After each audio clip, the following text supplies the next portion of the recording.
संविधान की रक्षा करने के लिए और जनता के जो मुद्दे हैं इन मुद्दों को आगे बढ़ाने के लिए आप देख रहे हैं कि सरकार भाग रही है। सरकार भाग रही है जनता के तमाम सवालों से।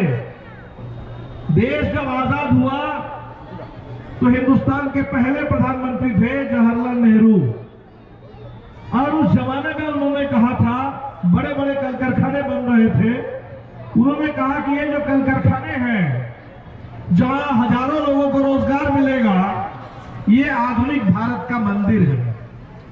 ये नेहरू जी का कहना था कि बड़े बड़े कल कारखाने जहां लोगों को रोजगार मिलेंगे, आधुनिक भारत के मंदिर है। आज हम देख रहे हैं कल कारखाने तो बंद हो रहे हैं। कल कारखानों को बेच करके सरकारी उसको अदानी को, अंबानी को दिया जा रहा है, और सरकार ने आप मंदिर का काम अपने हाथ में ले लिया। अब ये बताइए, इस देश में सैकड़ों साल से इतने मंदिर बने हुए हैं, मंदिर बनाने का काम कभी किसी सरकार कर रहा है? मंदिर कभी लोग कहते थे कि मंदिर है, आस्था का प्रतीक है, जनता के लोगों के मन की आस्था की बात है, आस्था के लिए आप जाते हैं।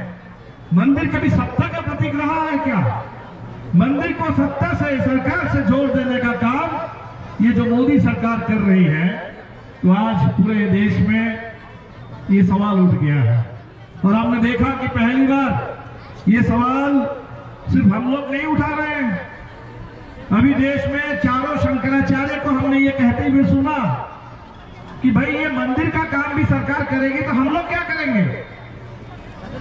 इस देश में जो शंकराचार्य हैं वो कह रहे हैं कि तुम हमारा तब क्या काम है।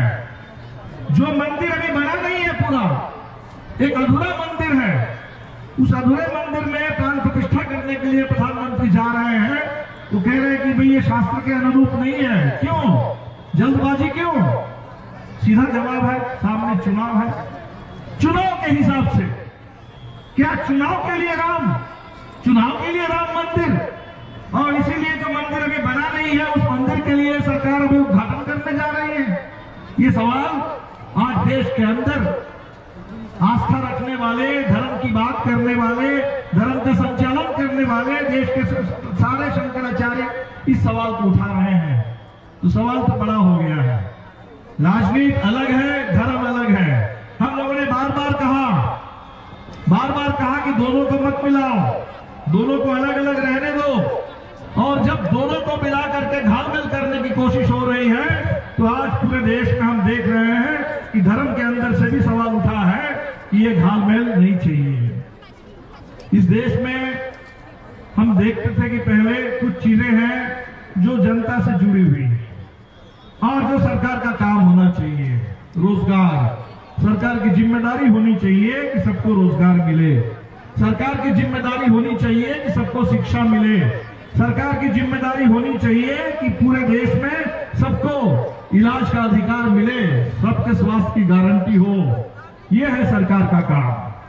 तो जो सरकार का काम था, जन परिवहन, रेलवे ठीक से चले, बसें ठीक से चले, जन परिवहन की सुविधा लोगों को हो, तो जो सरकार का काम था उसको सरकार ने छोड़ दिया। और जो काम लोगों का अपना था, मंदिर बनाना है, मस्जिद बनाना है, वहां जाना है, पूजा करना है, लोगों का निजी सवाल था, तो जो सरकारी था उसका निजीकरण कर रहे हैं, और जो निजी था उसका सरकारीकरण किया जा रहा है। ये बिल्कुल मोदी सरकार की उल्टी दिशा है। और इसीलिए साथियों, आज इस पूरे घालमेल के खिलाफ, ये पूरे देश को, लोकतंत्र को बदल देने की कोशिश के खिलाफ देश खड़ा हो रहा है। बाबा साहब अम्बेडकर ने संविधान लिखा था। आजादी के बाद हमें नया संविधान मिला, और उस संविधान में बात हुई कि देश के तमाम नागरिकों के बीच में कोई भेदभाव नहीं होगा। धर्म के आधार पर, किसी आधार पर कोई भेदभाव, छुआछूत इस देश में नहीं होगा, ये संविधान ने कहा। और आज हम देख रहे हैं क्या कि भारतीय जनता पार्टी के लोग अब ये कहने लगे हैं कि ये संविधान तो अम्बेडकर का नहीं था, वो तो अंग्रेजों का संविधान था। अब इस संविधान को भी बदल देना है, कानून को बदल देना है। कानून को बदल करके क्या कर रहे हैं? कानून को बदल करके अभी वो कह रहे हैं कि देश में कोई भी आंदोलन होगा, उस आंदोलन को हम अपराध मानेंगे। किसानों ने बड़ा आंदोलन किया अपने हित के लिए, उसके ऊपर कह दिया कि ये किसान आंदोलन एक आर्थिक अपराध था। नौजवान रोजगार मांग रहे हैं सड़क पर, नौजवानों को आप जेल में डाल दे रहे हैं। देश के बुद्धिजीवी, दलित, आदिवासी सबके अधिकार की बात कर रहे हैं, उनको आपने जेल में डाल दिया। ये तो वही तरीका हुआ जो अंग्रेजों का तरीका था। अंग्रेज जिस तरह से राज करते थे, उनको लगता था कि हम सत्ता के बल पर राज करेंगे, बाकी कोई विरोध करेगा उसको फांसी में लटका देंगे, जेल में डाल देंगे। और इसीलिए तो भगत सिंह ने कहा था, इसीलिए भगत सिंह ने कहा था कि आजादी का मतलब ये नहीं होना चाहिए कि गोरे अंग्रेज की जगह पर कोई भूरे अंग्रेज आकर के बैठ जाए और अंग्रेजों की तरह ही जनता को सताने लगे। आज वो जो कहा था भगत सिंह ने, वो जो चेतावनी उनकी थी, वो हमारे सामने दिख रही है। बाबा साहब अम्बेडकर ने कहा कि ये जो संविधान है, ये संविधान अगर गलत लोगों के हाथ में चला जाएगा तो संविधान को भी बर्बाद करके रख देंगे। आज वही स्थिति हम देख रहे हैं, संविधान के साथ भी वही खिलवाड़ हो रहा है। और इसीलिए आज हमारे सामने ये बिल्कुल सवाल है, जनता के मुद्दों को लेकर के। सामने चुनाव है, 2024 का चुनाव है, और ये चुनाव जनता के मुद्दे पर। क्या है जनता के मुद्दे इस समय? सबसे पहले पूरे देश के सामने सवाल है कि भाई ये जो महंगाई है, इस महंगाई से जीना दूभर कर दिया लोगों का, जीना दूभर हो गया मेहनत कशों का, मेहनत करने वाले, दिन रात खटने वाले लोग, लेकिन आपके पास रोजगार नहीं, आपके पास जीने लायक वेतन नहीं, कल कारखाने बंद हो रहे हैं। ये पूरा का पूरा झारखंड, हलधर जी अभी पूरे माइका उद्योग के बारे में बता रहे थे। माइका तो छोड़ दीजिए, जो कोयला, अब उसका भी पूरा निजीकरण करके उस उद्योग को भी अब खत्म कर रहे हैं। तो झारखंड में ना कोयला रहेगा, ना कोई माइनिंग उद्योग रहेगा, झारखंड के कल कारखाने नहीं रहेंगे तो लोग जाएंगे कहां? पलायन करने के लिए मजबूर हो जाएंगे। तो हमारे सामने ये बड़ा सवाल है रोजगार का, हमारे नौजवानों के लिए। रोजगार जो है वो सुरक्षित होना चाहिए। अभी आपने देखा कि कुछ नौजवान हमारे संसद में घुस करके उन्होंने ये सवाल उठाया। उसमें हमने देखा कि कौन कौन नौजवान थे। हमने देखा एक नौजवान लखनऊ से ई रिक्शा चलाने वाला, एक नौजवान महाराष्ट्र से थे जो सेना में भर्ती होना चाहते थे, सेना में भर्ती होने के लिए ट्रेनिंग ले रहे थे। लेकिन आपने ऐसा नियम बना दिया सरकार ने कि 17.5 साल से 21 साल तक इसी उम्र के लोगों को हम सेना में लेंगे, और लेंगे तो सिर्फ 4 साल के लिए लेंगे। 4 साल बाद कह देंगे कि घर में लौट जाओ। अब वो नौजवान आज कह रहे कि हम जाएंगे कहां? ये जो रोजगार का सवाल है पूरे देश में नौजवानों के सामने, झारखंड से लेकर के पूरे देश में। आज हमारे देश में दलित और आदिवासियों के मान सम्मान का सवाल। हम ये कह रहे हैं कि हमने आदिवासियों के मान सम्मान के लिए द्रौपदी मुर्मू जी को हमने राष्ट्रपति बनाया। अच्छी बात है, एक आदिवासी महिला हिंदुस्तान की राष्ट्रप्रधान है, पूरे देश को इस बात की खुशी है।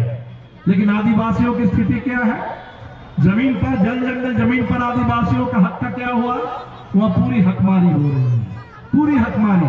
और वह लग रहा है कि इस देश में संविधान नहीं है, मनुस्मृति के हिसाब से देश चल रहा है, जहां महिलाओं को, दलितों को, इस देश के तमाम पिछड़ी जाति के लोगों को दोयम दर्जे का नागरिक समझा जाता था, आज उनको वही गुलाम बना के रखने की कोशिश हो रही है। इसी गुलामी के खिलाफ सामाजिक बराबरी और आजादी का झंडा अम्बेडकर ने बुलंद किया था, और आज फिर वही गुलामी थोपने की पूरी कोशिश हो रही है। और इसीलिए साथियों, आज के इस दौर में हम सबके सामने एक सवाल है कि देश में एक बड़ी एकता बननी चाहिए। एक बड़ी एकता बनाने की हमने पूरी कोशिश की, और हम सबकी कोशिश से एक गठबंधन बना, इंडिया नाम से गठबंधन बना है, झारखंड में, बिहार में, पूरे देश में। और हम सब लोग ये चाहते हैं, ये जो गठबंधन बना है, देर से बना है लेकिन दुरुस्त रहना चाहिए।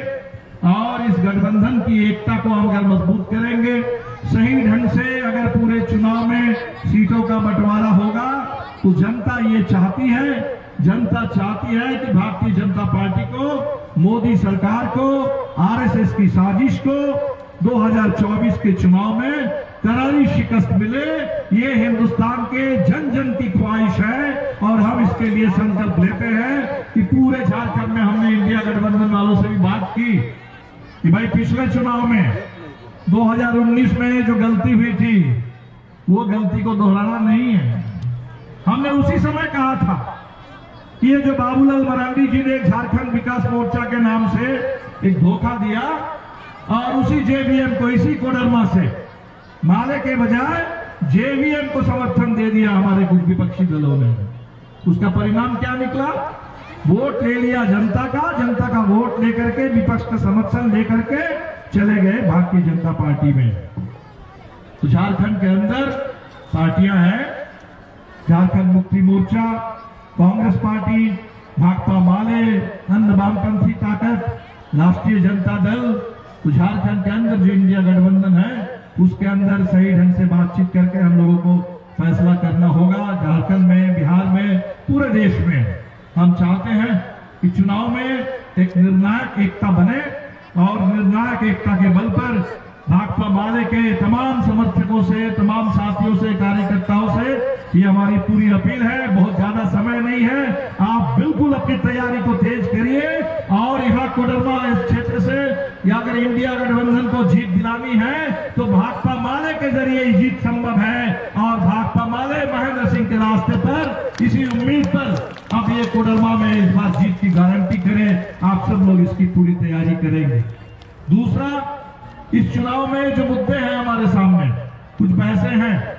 अभी इंडिया गठबंधन की बैठक हुई और एक सवाल उठा कि भाई चुनाव पर भरोसा कैसे करें। ये जो ईवीएम मशीन है, अब मशीन को लेकर के चारों तरफ से शिकायत आ रही है। तो वोट किसी को देते हैं, किसी और को मिल जाता है। तो हमने अभी सुना कि हमारे देश के जो पूर्व चीफ इलेक्शन कमिश्नर थे कुरैशी साहब, उनका एक इंटरव्यू मैं सुन रहा था। उन्होंने कहा कि भाई देखिए, चुनाव में जनता का भरोसा, चुनाव पर जनता का भरोसा, ये सबसे बड़ी बात है। तो जिस समय भारतीय जनता पार्टी सत्ता में नहीं थी तब मोदी जी से लेकर के इनके सारे नेता कहते थे कि ईवीएम से चुनाव भरोसेमंद नहीं है।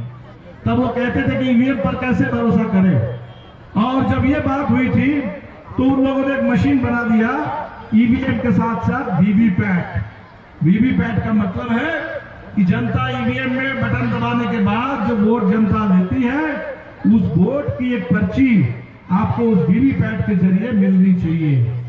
तो हम लोगों ने ये मांग की है कि वीवीपैट के जरिए जो पर्ची मिलेगी वो सभी वोटर को दिया जाए।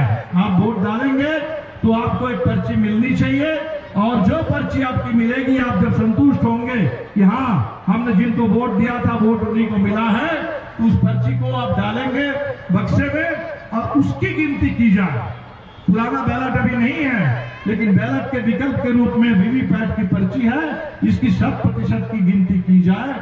अभी 25 तारीख को वोटर्स डे है और चुनाव आयोग से भी हम कहेंगे कि वोटर्स डे के मौके पर चुनाव आयोग भी 50 साल से देश में 75 साल से काम कर रहा है। तो चुनाव आयोग को देखना चाहिए कि देश की जनता, चुनाव में जनता के मन में कोई संदेह नहीं होना चाहिए, कोई संशय नहीं होना चाहिए कि वोट हमने जिनको दिया वोट किसी और को मिल गया, ऐसा बिल्कुल नहीं होना चाहिए। और इसीलिए 100%, 100% हमारे वीवीपैट की गिनती हो। हमने देखा कि सुप्रीम कोर्ट के वकीलों ने पहल की है और हमें लगता है कि अच्छी बात है कि पूरे देश में एक बड़ा आंदोलन इस पर खड़ा हो जाए तो हम सही काम करेंगे। और जो जनता के जितने मुद्दे हैं उन सभी मुद्दों को लेकर के जो हमारे सामने किसानों का सवाल, अभी किसानों ने फिर आंदोलन किया तो सरकार ने कानून वापस किया। कानून तो वापस कर लिया लेकिन किसान की मांग पूरी नहीं हुई। किसान को फसल की जो सही कीमत मिलनी चाहिए वो मिलने की कोई गारंटी नहीं है। अभी हमने देखा कि पूरे देश के ट्रक ड्राइवरों ने हड़ताल की। सबसे पहले मैं उनको बधाई देता हूं, सलाम करता हूं कि जो नए कानून बन रहे हैं तथाकथित अमित शाह के, उन कानूनों को इन्होंने सही ढंग से पहचान लिया और उन्होंने कहा कि ये कानून जनता को सताने वाला कानून बन रहा है, जनता को परेशान करने वाला कानून बन रहा है। और इसीलिए सबसे पहले हिंदुस्तान में हमने देखा कि पूरे देश के ट्रक ड्राइवर, बस ड्राइवर लोगों ने जो हड़ताल की, अब सरकार कह रही है कि ठीक है, आपसे बात करके हम कानून बनाएंगे।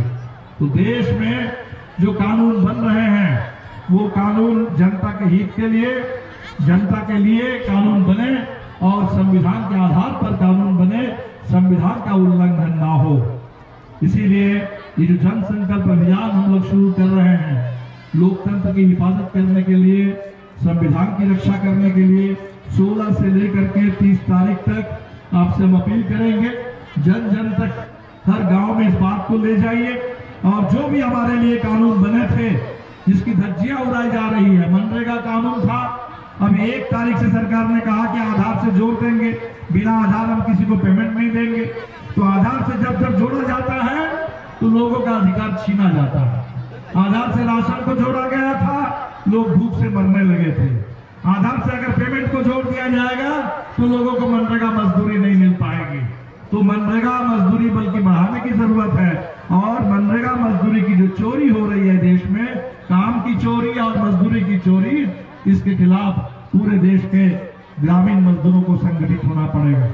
तो साथियों, आने वाला दिन हम सब के लिए बड़ी लड़ाई का, देश की महिलाएं आधी आबादी के लिए अभी सरकार ने कहा कि हम आरक्षण देंगे, कानून पारित हुआ, लेकिन आरक्षण 24 में मिलने वाला नहीं है।